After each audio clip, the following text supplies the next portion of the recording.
17, Jesus acalma uma violenta tempestade no mar da Galileia, revelando seu poder sobre a natureza e ensinando sobre a importância de fé em meio ao medo e ao desespero, né? A passagem destaca que os discípulos, embora com Cristo, sentiram pânico ao focar nas limitações da situação, enquanto Jesus, mesmo que aparentemente dormindo, estava presente e os repreendeu por não confiar nele. A lição principal é a necessidade de depositar a confiança em Deus, reconhecendo a sua soberania e esperança que Ele oferece na adversidade. Amém? O discípulo ali, preocupado com aquela tempestade no barco, né?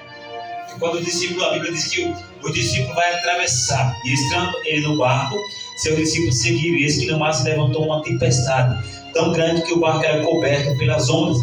Ele, porém, estava dormindo. Que interessante, irmão. Às vezes a gente ora, né? Diz, Senhor, me abençoa, trata disso, né? Opera assim. A gente tem nossos meios de orar. Cada um, irmão, sabe sua intimidade. O discípulo ali do barco, Jesus dormindo, e ele se apavora com aquela tempestade. Irmãos, é fácil a gente julgar quem se apavora por alguma situação. Difícil é quando a gente está vivendo a situação, né? Os discípulos ali se apavoraram, mesmo com Jesus. Então, uma questão importante é entender que, mesmo Jesus no nosso barco, nós, diante das limitações, nosso coração tem, né? O importante é que nós devemos entender que devemos, independente, irmão, da situação, nós precisamos confiar no Senhor. E Jesus, Ele repreende aqueles discípulos e chama eles de homens de pequena fé, né? E hoje me traz a reflexão no meu coração: como que anda a nossa fé, irmãos? Como que está a nossa fé? Porque, por exemplo, hoje eu tiro por mim por hoje o dia corrida, a gente sai cedo para trabalhar, volta, mal chega em casa direito, já tem que colocar a roupa ali para o culto. É uma fé corrida. Será que nessa correria do dia a dia, como que anda a nossa fé diante da nossa necessidade, diante do nosso Deus? Será se eu estou confiando naquilo que Jesus falou, naquilo que Jesus mandou nós não temer diante das tempestades da vida? E quando eu falo tempestade da vida, irmão, eu abro um parênteses para aplanar por toda a nossa história, irmão, porque tempestade não é só estar passando por uma luta, tem vários tipos de tempestade. A gente poderia falar sobre vários tipos de tempestade: a tempestade particular, a tempestade na família, a tempestade no ministério, a tempestade na saúde. Nós poderíamos agir em cada área, mas em todas essas áreas carentes, Jesus está lá. E parece que o texto deixa os discípulos assustados, irmão, porque parece que eles não sabem que Jesus está com ele. Depois que Jesus repreende aqueles ventos, que a Bíblia fala que é ventos, não era um vento, era ventos, né? E aquela tempestade, os discípulos se admiram: quem é esse que até os ventos e as tempestades lhe obedecem? Parece que os discípulos estão espantados com o poder de Deus, com o poder de Jesus. Parece que os discípulos ficam atônitos, eles ficam pasmados com a autoridade de Jesus. Aquele vento soprando, o barco indo a pique, Jesus levanta a mão e manda o vento se calar, a queda de mar. E os discípulos: quem é esse? Quem é esse que você serve? Só, irmão, consegue provar o poder de Deus no particular quem passou por uma grande tempestade. Às vezes tem pessoas que são provadas a pouco poder ela vai ver. Ah, pastor, já vi muita coisa de Deus. Pastor, eu tenho muito milagre para contar da parte do Senhor. Então eu já sei que muitas das vezes você viu o poder de Deus sobre a sua vida. Aleluia. Geralmente tem pessoas que não passam grandes provações, nunca viverão grandes milagres. Pessoas que passam pouco problema, nunca verá a mão de Deus dentro do barco. E Jesus não livrou o discípulo do barco e da tempestade, mas disse que estava com ele para ajudar na hora da tempestade. Aleluia. Quem conta muito milagre, muito viu a mão de Deus. Quem conta pouco milagre, tem crente que não conta nenhum milagre. Verdade. Parece que a vida dele é só de bonança, irmão João? Não tem tempestade. Irmãos, eu tenho muitos milagres para contar, porque muito a mão de Deus me ajudou. Aleluia. Muito a mão de Deus me livrou. Não tem aquele crente que diz assim: meu Deus, a minha vida é uma prova.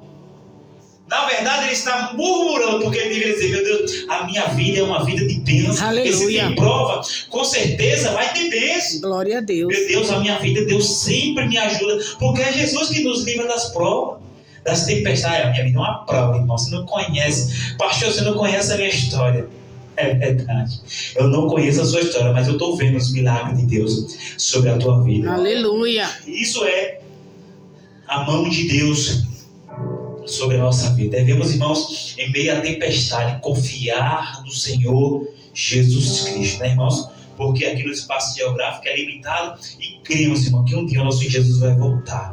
Isso aqui é só coisa passageira, uma cura, uma libertação, algo que Deus faz, é coisa terrena, né? Mas nós cremos, irmãos, que em meio a essa tribulação, quando a trombeta tocar, nós iremos subir. Aleluia. Mas devemos, enquanto estamos aqui, irmã Antônia, confiar naquilo que Deus prometeu. Porque cada tempestade da nossa vida, Deus tem uma promessa e uma palavra. Cada tempestade que você vive, Deus tem uma promessa e uma palavra. Você lembra quando você passou por algo e Deus disse: vou tirar, e Deus tirou? Você lembra quando você viveu algo e Deus disse: vou fazer obra, e Deus fez? Isso é bom, irmão. Isso é Deus na bonança. Isso é Deus trazendo bonança. Isso é Deus com você na tempestade. Porque já imaginou, irmão, se Jesus não repreender esse vento, Jesus ficar calado naquela tempestade? Mas Jesus, além de repreender o discípulo, acalmou a tempestade. Jesus é assim.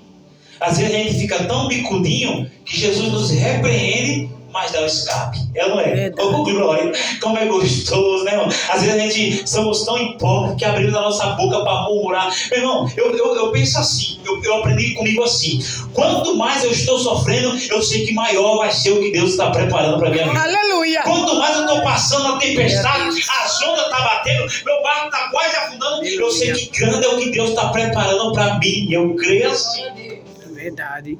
Você entende, irmão? Sempre, toda vez, irmãos, que se levantar uma tempestade na sua vida, que você diz assim: eu não estou no controle disso, pode ter certeza, Deus está preparando algo glorioso para você. Pode ter certeza, irmão, quando o inimigo se levanta, é porque ali na frente a vitória já está chegando. Aleluia. Eu creio assim, eu aprendi assim e eu levo a minha vida assim. Se tem tempestade, se tem vento soprando, se a água está entrando no barco, pode ter certeza que mais à frente Jesus vai operar o seu milagre na minha e na tua vida. Amém? Amém. Diga para o irmão que está ao teu lado, diga assim: meu irmão, Minha irmã, aceite as tempestades que Jesus está permitindo, porque Ele está preparando o cenário para te dar vitória. Oh, glória! Quem pode glorificar Jesus? Aleluia. Oh, aleluia! Jesus só pode acalmar o mar se tiver um mar bravio, irmão. Jesus não fala: grato do hora, a prova não se levanta. Jesus só acalmou a tempestade e parou o vento, porque tinha tempestade e vento. Então, se eu estou passando, eu estou crendo que Ele também vai prover. Se eu estou vivendo algo que fugiu do meu controle, é porque está no controle de Deus. Aquilo que você pode fazer, meu filho, você tem que se posicionar. Ainda não tem fé, homens de pouca fé. O que Jesus está dizendo: olha, o vento está aí, a tempestade está aí. Por que vocês não usaram a fé de vocês? Vocês estão comigo já há um tempo, eu estou pregando sobre fé para vocês. Vocês estão vendo milagres, estão vendo cura, mas vocês não têm fé? eita, Jesus. Aí Jesus repreende, porque Jesus é assim, viu? Toda vez que Ele quer fazer um milagre, Ele dá primeiro uma lição. Quem quer a lição de Jesus nessa noite aqui? Parece bobeira, né? Mas Jesus está repreendendo, dando uma lição aos discípulos. Olha, o caminho é esse. Vou fazer um milagre, mas primeiro deixa eu puxar a sua orelha. É igual o pai. Quem confiou muito com o pai sabe disso. O pai vai lá puxar a orelha, dar uns cascudos no menino rebelde e diz: ó, o caminho é esse. Quando você erra, Ele dá em você e orienta o caminho que você deve seguir. Comigo foi assim. Quantas vezes meu pai desceu a chibatada mesmo? E dizia: o caminho é aqui, mas você não pode mostrar o caminho sem dar a chibatada? Não, porque primeiro vem a lição, para depois você aprender. Não se aprende sem lição. Não há como Jesus acalmar a tempestade se não tiver tempestade. Primeiro vem a tempestade, vem a lição, vem a correção, vem a repreensão, para depois você ter o que contar. Amém, irmãos? Amém. Quero convidar nosso irmão Rosário para